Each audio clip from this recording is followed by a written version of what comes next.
नमस्कार मंडळी, आज आपण तिळगुळाचे लाडू करणार आहोत. तर त्यासाठी आपण 1 वाटी तीळ घेतलेली आहे, अर्धी वाटी शेंगदाणे घेतलेले आहे. शेंगदाणे आणि तीळ मस्त खरपूस भाजायचे आहे. त्यानंतर शेंगदाण्याची साल काढायची, शेंगदाणे आणि तीळ एकत्र करायचे.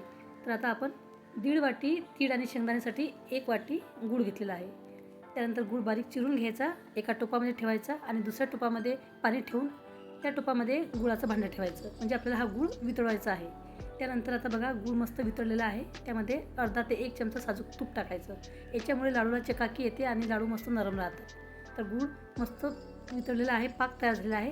त्यानंतर आता आपण गरम असतानाच शेंगदाणे आणि तीळ यामध्ये टाकणार आहोत. व्यवस्थित मिक्स करायचं आहे आणि झटपट लाडू जोडायचे आहे. हाताला अजिबात चटका लागत नाही किंवा चिटकत नाही. सहज आपण हे मिश्रण हाताने आपण मिक्स करू शकतो आणि लाडू बनवू शकतो. लाडू हे तुम्ही सहज बनवू शकता.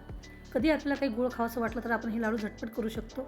हेल्दी आहे आणि पौष्टिक आहे, तसेच स्वीट आहे. तर बघा लाडू मस्त तयार झाले आहे. व्हिडिओ बघितल्याबद्दल धन्यवाद मंडळी.